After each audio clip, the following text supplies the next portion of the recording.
Nanook Metal, tuk tut! Hello friends, my name is Nanook Metal and I hope you're having a good day. Today I would like to show you how to complete the big oil heist in stealth and on 1 down difficulty. The heist has become quite a lot easier in the recent months for several reasons. The first one being it is no longer a pro job. That means you can just restart day 1 or day 2 without having to re-buy the contract, and in case of the day 2 you don't have to redo day 1 when you restart. It is a good thing, I guess, because more people now hopefully will try and play this heist. It's not as scary anymore. On the other hand, this used to be the heist that separated players by skill. If you were able to stealth or even loud the big oil, then you would probably have a lot of respect from other Payday 2 players already because of its difficulty. Anyway, that's something to discuss for another day. Let's move on to the heist. The first thing that I like to do in day 1 is to take out the 3 roaming guards outside. They only are going to walk around through the yard, and the reason I like to take them out first is because they also get quite close to the garage where I usually go next. And when they are on the rubbish piles, they sometimes see into the garage through very narrow windows. It's extremely annoying because I leave bodies in that garage or body bags, and a lot of times they get spotted. So I switched up my approach a little bit. I kill those 3 guys first, and then I go in. This time actually I decided to go through the back door because it was opened already, which worked out quite nicely. You'll see a very funny sequence right here. The guard saw the other dead body and did some crazy action scene stuff. But he ended up going down anyway without shooting, so that's alright. When you see me make kills, you'll notice that stealth kills, where guards weren't aware of my presence or of anything else suspicious, where they didn't have the exclamation mark, they were killed by a single shot, and even the Gruberkurds will take them out in stealth with just the 1 shot. When they are alerted, it will take 2 headshots with the Judge shotgun, at least with the build that I'm running right now, and probably like 3 or 4 body shots, which is sometimes very hard to pull off because they do things like jump around and that sort of thing. The reason that 3rd guard crouched was because he got intimidated by the Judge shotgun. Even though it is silenced, its threat value is still not at 0, meaning that sometimes guards will do things like that. It was actually quite nice of him because he might have turned his head around and spotted those dead bodies, but he ended up crouching behind the couch and not seeing anything until I took him out. The guard walking down the stairs, again, I got a little bit sloppy. Should have killed him a little bit earlier, but landing that 2nd shot into his head ensured that he dies without shooting first. And of course I want to avoid anyone making a lot of noise, like opening fire, because that will alert everyone on the map. It will make it much harder to control them. My goal was to do this part in stealth. You can of course just ECM rush, drop an ECM, run in, kill everyone with any weapon that you want. It doesn't really matter, it could be a grenade launcher. Just do it quickly enough so that the mobsters or the guards don't have a chance to destroy intel. There are 3 pieces of intel which will be very helpful in the later days. I'll talk about them a bit later, but for now what I'm trying to do is work out how to kill these 3 guards who are rather far away from each other, and I won't be able to do like a 1-shot 2-kill type of thing, but the shotgun is just, they're too far away from each other. What I also noticed was that the 2 guards facing away from me were synced in their animations, meaning that their heads tilted left and right at the same time. And of course, when the guard's head tilts, his field of view also tilts with it. Therefore, I timed it and got to the moment where the guards were looking towards the right, and that allowed me to kill the guard on the left without them seeing anyone. And then I just went from left to right and took out the whole trio of these kind of useless stationary guards, because one would imagine they should do a little bit of a better job than just staring at the window and not seeing anything of what's going on behind them. Anyway, the last kill that I've made was the camera guard, who is a little bit different, and camera is also different in this heist from other ones. First of all, even on Death Wish and above, they're still normal cameras, not Titans, and you can break them. However, breaking them is not a good idea because it will alert the camera guard, who will start blowing up trip mines, and once he blows up trip mines, everyone is alerted, and then the heist will most likely go out unless you drop an ECM. You can also get downed by those trip mines, so it's not a good idea to break the cams. And you saw me there pick up the 3 pieces of intelligence. In this case, it was the shutter codes and information about the engines that we'll have to acquire in day 2, and also plane keys. Not the best outcome that I would have preferred. I usually like to get maybe the plane keys and the key card to open up the server in day 2, and depending on the spawn, really, sometimes shutter codes are good, sometimes there are better alternatives to it. For example, that piece of info that I got that tells me that the correct engine will have a certain property.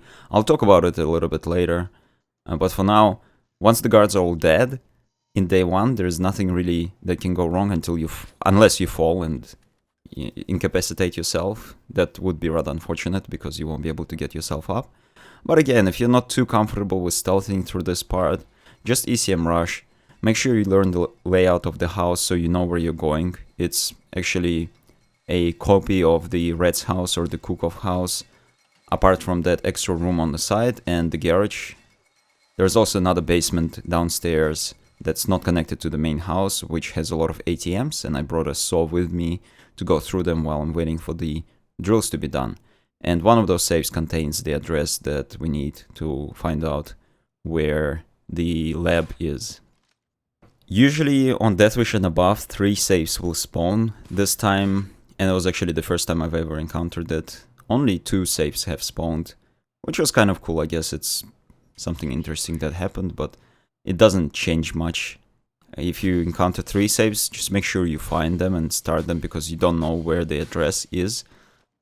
With the lower difficulties, their saves is not going to be Titan, so you can just lockpick if you have the relevant skill. Funny thing happened here. I knew that I won't have enough ammo for the saw because I didn't bring an ammo bag and you can't get one through assets, and I also didn't have the berserker skill, which would have allowed me to open the ATMs a little bit more efficiently. But I still had one ECM that I brought with me, the secondary equipment, with the help of the Jack of all trades. So I thought, even if I don't have enough for the last one, I can still open it with the ECM.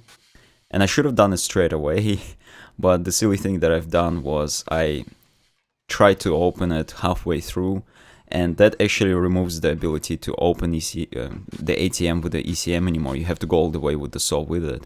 And of course I didn't have the ammo, so what happened was I had to abandon it. But that's something that I have done, and you can learn from it. If you're gonna open an ATM, make sure you do it either with a saw and you make sure you have enough ammo, or open it with the ECM. I wasn't too annoyed about this because I really was doing it to waste some time until the drills are done, and the money wasn't such a big problem. The other thing that you can do around here is look for packages, look for that new gauge thing, and find some weapons. There are weapons in the crates that will be scattered around the map. Check the 2 warehouses. They're not warehouses, they're sheds really. And also the inside of the house, of course, check every place.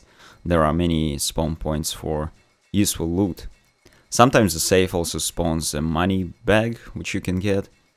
And the map also has some variability to it. I have encountered a meth trade going on. It will go down in the main part of the building just below us right now. And that will cause more guards to spawn. Basically, there will be that other gang as well as this motorcycle gang. And they're gonna try to do a meth trade. So there are gonna be bags of meth and as well as bags of money. Actually, I don't remember if there was meth bags, but I definitely recall there were bags of money. So just be careful of that. Let the sixth sense kick in when you're in the basement somewhere around here, and that will most likely highlight them. Usually the sixth sense should be high enough, or the range of it should be long enough to highlight them. With that in mind, when you get that particular spawn, even though it's very rare, it is rather difficult to take them all out without them becoming alerted, so maybe at that point you could rely on the ECM and just run in there and try to take out everyone the best you can. There was nothing much to do during this part of the heist. I just basically bummed around until the saves were done. Didn't even bother with the weapons. But of course, when you're doing it, make sure that you pick them up if you do need the money. It won't be much, but it still accounts for something. There's the address. It was in the second safe. Luckily, I would be really annoyed if there was a third safe somewhere where I missed it, but I was like, oh, yeah, I'm pretty sure I've checked the whole building and I haven't found it. Anyway, let's move on to the day 2. Probably a much more exciting day, as well as the more frustrating one. Just a heads up with the day 2, you cannot complete it in stealth. At a certain point, doesn't matter how well you do, doesn't matter if you're ECM rushing or not, there is a trigger event that will raise the alarm regardless. That's the arrival of the helicopter that will come to pick up the engine. You still get the stealth bonus, 15% stealth bonus for day 1, which I guess balances things out, because that's a pretty good bonus for a 2-day heist. Let's look at what intel we found in day 1. This is that document I was talking about. All you need to know about it is that if you see it, that means the gas that's used in the correct engine is deuterium. And that means that the small can of the engine is going to be blue colored. There are 3 possible colors of it: yellow, green, and blue. In this case, with this document, I know that it's going to be blue. The next piece of intel that I found in day 1 was the shutter codes that allow me to open shutters located on the 2nd floor of the building. What they do sometimes is they spawn closed, sometimes they spawn open, and I need them open at the beginning at least in order to work out where the server room is. There are 2 possible locations on the 2nd floor, and of course if you don't have the shutters open, you can't see behind into those rooms. The 3rd possible location, and there are only 3 in total, doesn't have any windows at all, but by method of elimination, you can work out where the server room is. If it's not behind the 1st room and the 2nd one, then you'll know it's in the 3rd one.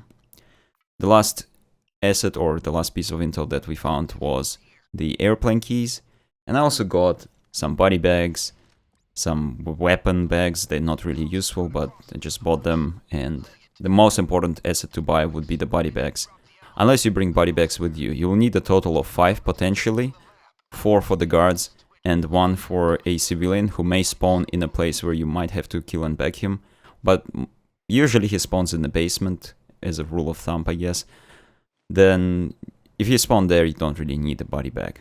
I've checked that 1st room, and as you saw, the shutters were actually open and there was no server room behind there. It will be very easy to work out whether the server is there or not by seeing computer screens, server racks. On this side, unfortunately, the shutters are closed and you cannot see. There's that small gap. I'm still not sure. I haven't worked out a way to look into it and work out the server room consistently. Interesting note, the shutters on both sides are oriented the same way, so basically their slope is the same on both sides, which actually allows you to see through a small gap underneath on the other side. On this side there is no small gap, the shutters cover the window completely, but on the other side they don't. So when the shutters are closed on that side, I don't even need to open them, and you most likely won't. Just look through that small gap, and if you see anything blue, here's me running into this office to open up the shutters. Now I'll go back and I will have a look at what is in that room. Hopefully it's the server. Hopefully, because it's the best location for the server room to spawn. The hack that you need to do in order to open the lab door is going to be visible by the guards. They are not directly attracted to it, but if they walk nearby, they can see it and become alerted. With this room in the back, and the server room unfortunately did not spawn there, that means it's in the 3rd location downstairs. But with this server room, if the hack is done here, the guards won't see it. There's no way, there's no angle for them to actually spot it. The other room upstairs, the one we saw earlier, was probably the worst one, because there's only one place where the guards can come from, and they often come through there, and they will spot the server room every time. With the one downstairs, there is a maybe 30-20% chance for the guards to actually see it, even if they walk from the ideal location, and it's that door over there, which is right behind me right now. Since I did not get the key card last time, I've decided to bring a stealth saw with me, or a silent saw, and saw through the server room. I could have just used my ECM, but I really like to keep the ECMs for the last part of the heist, when eventually I will probably have to ECM rush. The guards not only see the computer being hacked, but they also see the lab door, which is right over there right now, being opened, and I got spotted awkwardly by a guard there, so I had to take him out. This is where another fail has happened. I got quite annoyed by it. I tried to place a C4 in a sensor mode, but I ended up somehow putting it inside of the wall. It is literally inside of the wall right now. It's not like stuck on the other side or anything like that. It is inside there, and of course the laser doesn't go through the wall.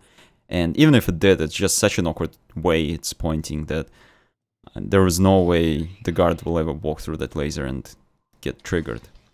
I decided to take this guard out just to make it a little bit easier to stealth. You have 4 guards, or 4 pager limit, so I thought taking out 2 is enough to make it thin enough, but taking out the third one could be a possibility if I get spotted.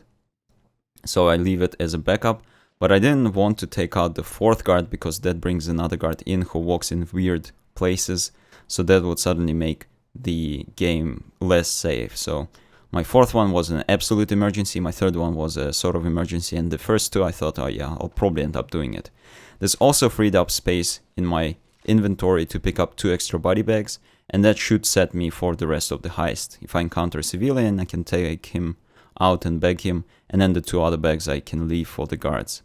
Nothing super frustrating so far, and I think when you break down the big oil into these little tasks, it becomes much more manageable. Of course, the next thing I need to do is to open up this room. I did not bring Berserker, and that is something that you could bring with you. It might be a good idea, because you will be able to saw through the door quicker. But right now I'm waiting for the 6th sense to work out where the guards are around me, and I only saw that one behind me, who was far away enough not to hear the silent saw at work. Another thing that I want you to have a look at is those servers. You see those small little blue details on them.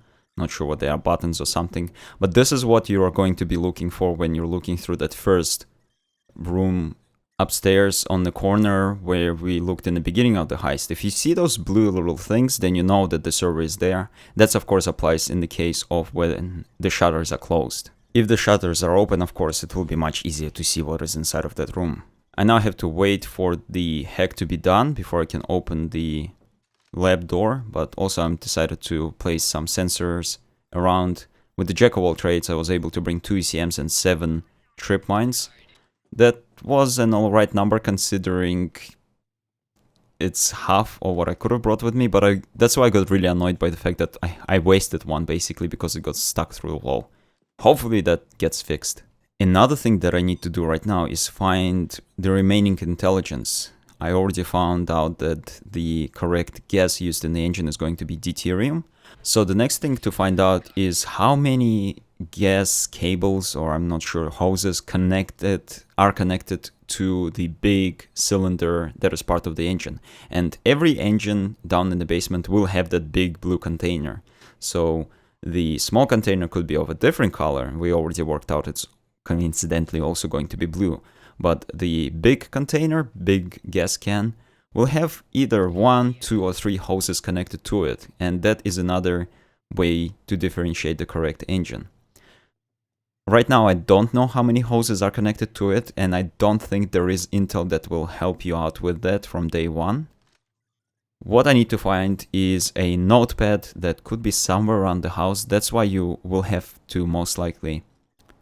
Okay, that thing over there was the guard coming from that particular room, and he started seeing the server being hacked, but for some reason the way he turned around, or his pathing was a little bit weird, he ended up not spotting the hack being done, which was nice for me because should he have spotted something, I was way too far away to actually deal with him.